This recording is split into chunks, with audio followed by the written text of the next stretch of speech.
at the dawn of day. Marie Laveau had passed away in St. Louis Cemetery. She lays in a tomb.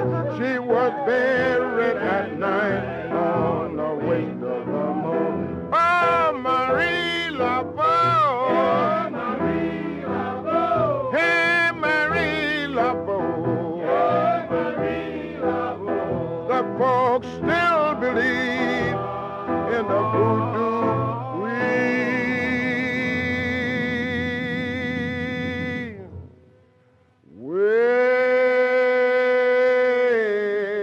Down yonder in New Orleans,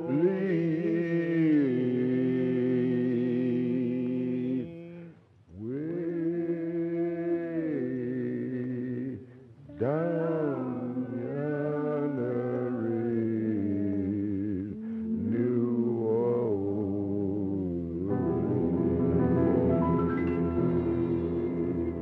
That's it. Welcome to Bloody Mary's Spirit Realm and Voodoo Paranormal. Our guest today is Orion Foxwood. He is a fairy seer, a conjure man, a psychic, and a very well-known author. Orion, welcome. I'm so happy to see you. I love you so much. It's 20 years that I met you as you've been visiting New Orleans, because this seems to be one of your, as you said, almost like a second home, and you come as often as you can, and my spirits here love you, but the spirits of the city love you, and I love you, and I love you, dear friend, sacred woman. And you're an author, you're a witch, you're a fairy seer, you're an incredible hands-on gardener, and that works with the fairy world, and I want to dwell on what that is, because I don't think there's really an understanding to those that work with spirits, especially the people that are coming in just from a layman's point of view as ghost hunters. They're not necessarily in touch with the mysticism and the nuances between types of spirits. How the ancestral realm and the fae connect, and how do you even tell the difference sometimes on who you're dealing with at a particular location? So maybe you can help us. And your books, I mean, name the books that are about your fairy seership. Sure. You've got the Fairy Teachings, and that's published by R.J. Stewart Books. And then the Tree of Enchantment, published by Red Will Weiser. Okay. Those are the two on fairy work. Okay. Okay, and then I have others, witchcraft and conjure and that sort of thing. The thing to understand is, in the old world, when people would talk about the fairy and the fairy realms, they actually talked about the spirits of the human ancestral dead and the spirits of nature in the same breath. Okay, so that was all incorporated. That's what's been forgotten. Yes. Because I remember I kept getting contact with all these fae and fairy and pictures and other things, and all through the cemeteries. I'm like, why are they here? It's because they guard the bloodlines, right? They guard the bloodlines, and when there's still an old practice in Ireland where, say, a grandmother has died, and someone wants to share that information to the grandchild, right? They'll say, Grandma is gone to be with the fairies now. And on one end, you think, what a sweet, comforting thought. But what they're really saying is, the land of the human ancestral dead and the land of the fairy realms is the same strata of existence. Okay. That strata of life, the invisible side of Earth's existence, the subtle, the invisible, and the threshold, is where the human ancestral and the earth ancestral, which is the fair ones, the spirits of the earth, live. So it's that same strata. It's a whole range of life. Cool. Yeah. So I think that's the best way to explain it. And then, as you said, many times the fair ones actually protect whole ancestral streams, whole bloodlines. And they many of them migrated from the old world with old bloodlines. Right, which of course spread out all the... Yes. The fairy diaspora. Yeah, the fairy diaspora. And that's often called the witch blood, actually. Okay. Which is the you'll say, that person has fairy blood or elf blood because there's certain characteristics about them.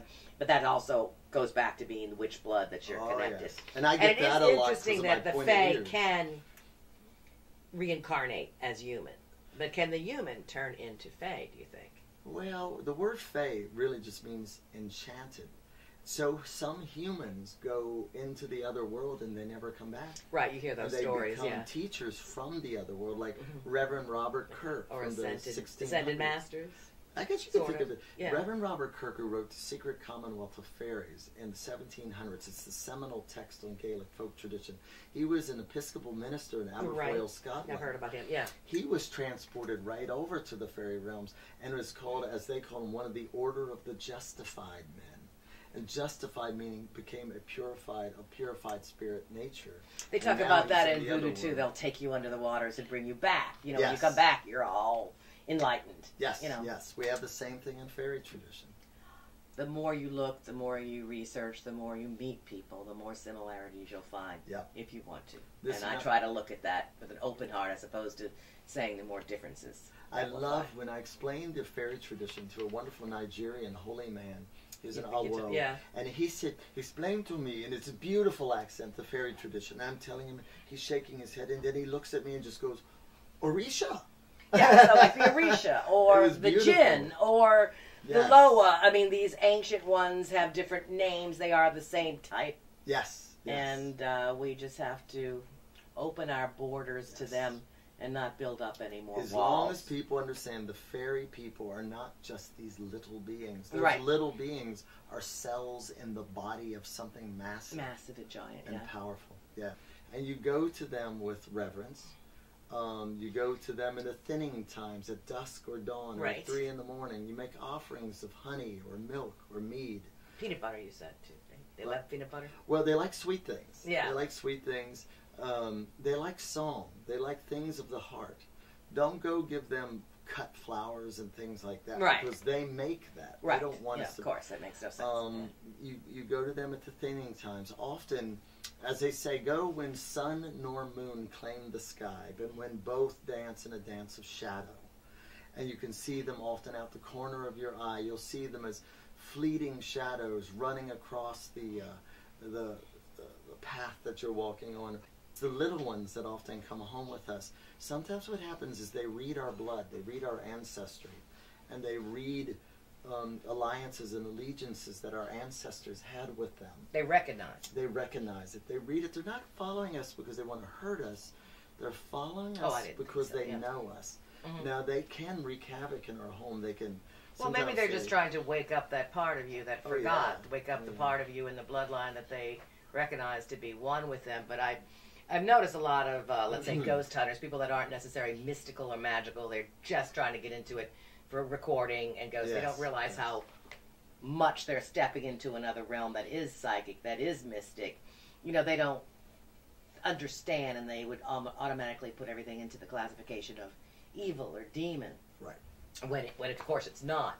And they definitely don't understand the whole concept of the fae. Well, and this concept of the demons of the world living in the fiery places at the center of the earth is an anathema to the fairy tradition. Because in the fairy tradition, the fair ones, as they say, live in the hollow hills. Right. Now, the hollow hills are not just burial grounds and places they're the hollow places in the land.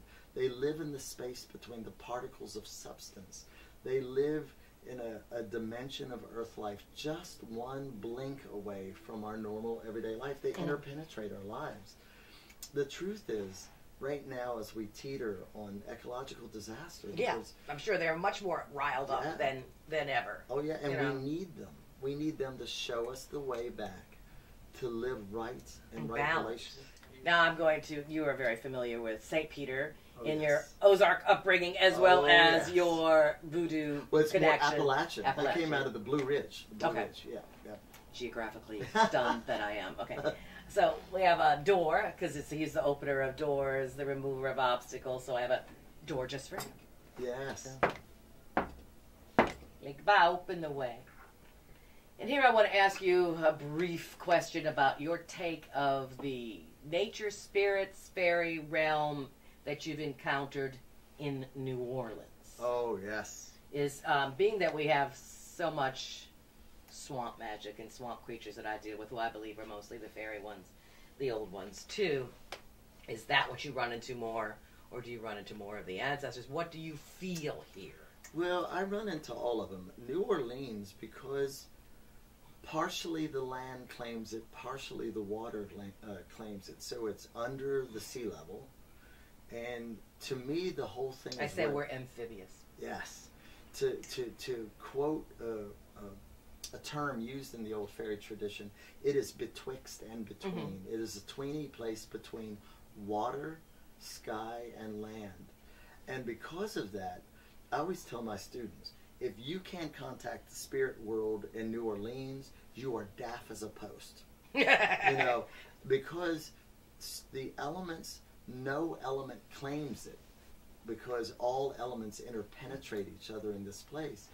So here I run into ancestral beings, human ancestral, but fairy ancestral all the time. I know we were in the forest and you said there were creatures you had never seen, which was unusual for you. Yes. Different types. You're like, who are you and what are you? And it was beautiful. They were everywhere. They were climbing the Spanish moss. They were peering behind the trees.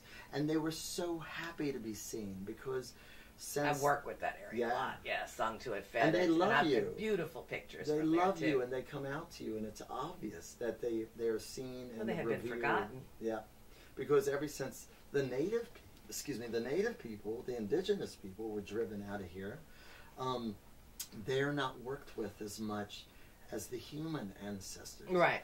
And what my elders always told me, they said, look to the human ancestors and then look to what they looked to. Right. Keep going. Look to the spirits that were older than them, the ancestors of Earth life. I always say that you can get, you know, everybody today is so happy they're getting so much information on the internet and this and that, but nature hasn't stopped talking. Oh, no. The secrets are still right out there.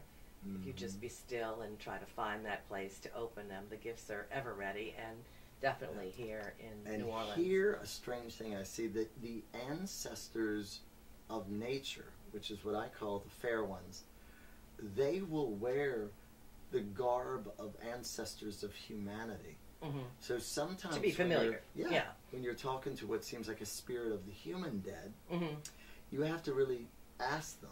And you have to be specific when you ask, because they can't lie, but they can evade an answer. So you be very specific, and it's not always what you ask, but how you ask. Are you human? Yes. Have you always been human? No. What have you been before? And then they start to show their and what are you now? And what are you now? To realize that these things are still around us. And they're not really to be feared. They're to be understood and to be worked with. And New Orleans is a great place for that. It's also a great place for people to party and get drunk, which is what they get hung up in. They forget that there's more. But it's that water energy that does that to you, There's more spirits in New Orleans than those that are in the bottle.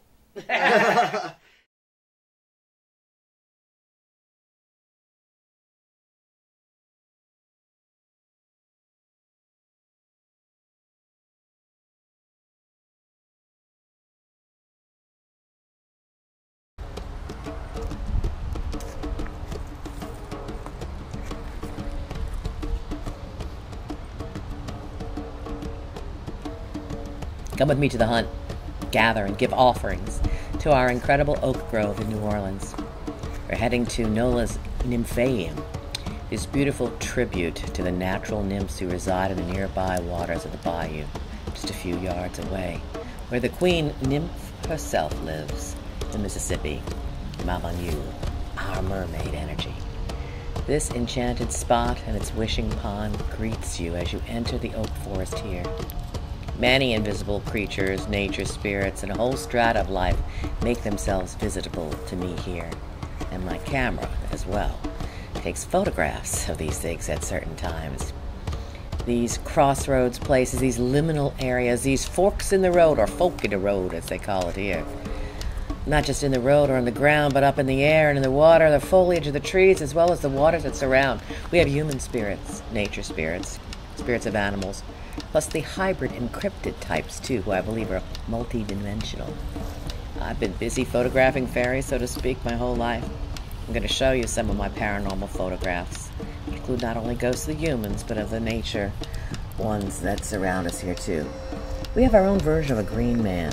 You may call him the Lord of the Forest. The Lord and the Lady have both been photographed out here. See that he has horns, or maybe you might look at it more as a hat. He has a mustache, a beard, and a brow. He is Viral, king of the forest and of the hunt. But then we now see a creature of mammoth size. It's actually a form of colonial being or hive being, both one and many together. It's got a crooked back, a hump, and a long knobby nose, and spirits within spirits if you keep looking. Features we might equate with a troll. The enchanted tree is a favorite of mine. It's a hybrid type. It's our dragon, the Grand Crocodile, entwined all throughout this tree, complete with wings, claw, feet, serpentine neck, and head. Indeed, the dragon tree. This is where swamp magic lives. The canopy of the forest is filled with life. It lives above us, the veins of the river that pulse below our feet, and the center, the marsh. I'm collecting our protector, Ponchatoula, known to you as Spanish moss. This is for protection, for love, and for many other mystical uses. The Native American Indians here taught everyone else how to use Spanish moss, and I still greatly appreciate the spirit of Ponchatoula. If I hunt or gather in nature, I always pay, ask permission, and feed the spirits. I follow old school traditions. You bury the food as gifts to the invisibles.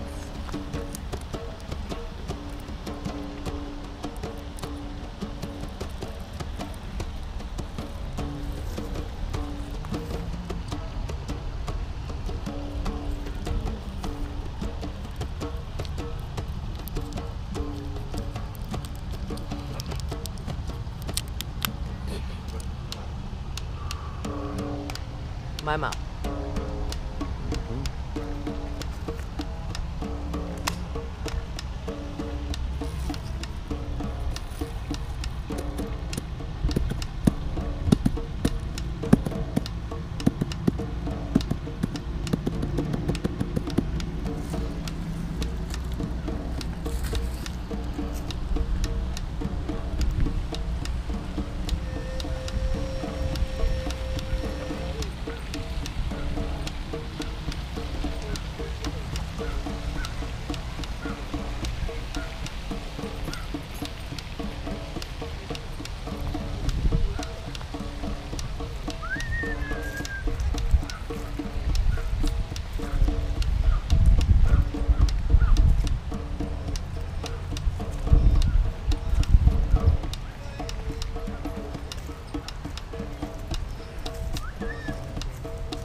Even in the heart of the city, swamp magic still lives. Bayou Chapatulas behind us here is an ancient tributary of the Mississippi. This island is original. We float in the center of what swamp magic still lingers and beats in New Orleans. The moss, the Ponchatoula, is very mystical and magical. The waters of the Mississippi herself, the palmetto trees, the oaks, the cypress that surround, the fish that swim, and the gators that make their way back in. They're all still right here in the heart in City Park. This is an ancient tributary of the Mississippi. As she kept changing her course throughout the years, she would leave these isolated areas of water that we call bayous. They're still, however, connected underneath the city, underneath the streets. This is the only part of the city that was not cemented over or pumped dry. The rest of this old Mississippi Trail is underneath all the streets going all the way out beyond Baton Rouge. But right here is the only part that wasn't pumped under. And still, since it's connected, you might have the gators that make their way in, and my son caught a 4-foot catfish here when he was 4 foot tall. There's all sorts of mystery. Swamp magic, swamp monsters too. You might meet the loup-garou.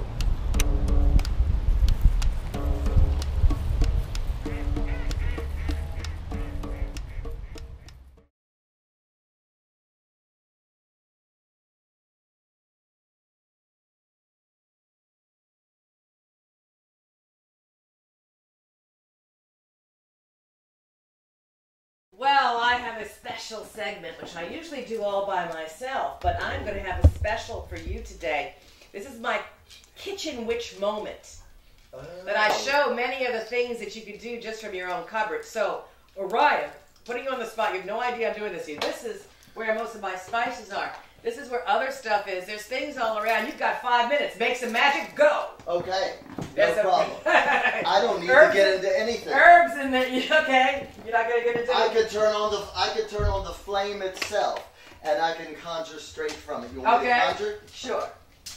Except you don't know how to turn on the flame on this oven. All right, everybody, make a wish. So hold a wish in your mind. Okay. Tell me when you got it. All right.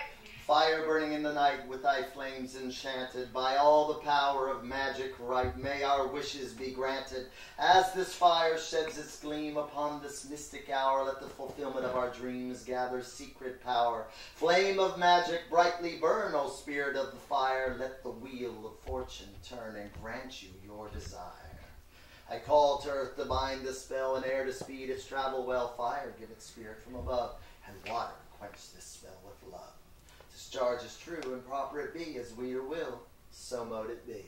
So mote it be. I bet you never thought you could do so much just with Such the a fire little bit in your of flame. kitchen. Cool. And there's so many things. We did garlic. We've done salt, and of course. And if you got parsley in there, you can take a bath in parsley tea, and it's a money bath. And you know, there's lots of things. We'll do this next week that you could do with the edible, incredible egg. Edible.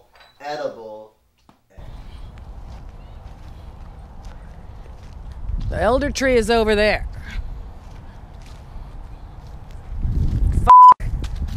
Take this quick. Watch there. Don't walk there. Quicker.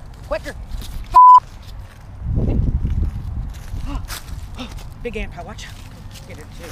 Oh, I did kick it, so now I don't know if I'm... Well, this is very indicative of life. We've got to watch where we walk, watch what we might step in. Sometimes it's intentional and it's the people that we're at, or sometimes somebody actually throws a spell at you. You want to return it back? You want to mirror it back to them? Some swamp magic fire ants might do the trick. They may not bite everywhere, but here, when they sting, they keep on stinging. It feels like you keep on being bitten long after the initial attack. So if somebody's doing something bad your way, and it is totally justified, maybe roll their name up 3 times, write it, roll it, stick it down in those ants, or maybe their picture, or perhaps just the situation that is erupting. If that has a source, it'll find its way back. Those ants will send out scouts. There's a lot we can learn from the ants. They work together, and they're very protective. Fire ants. Watch where you step.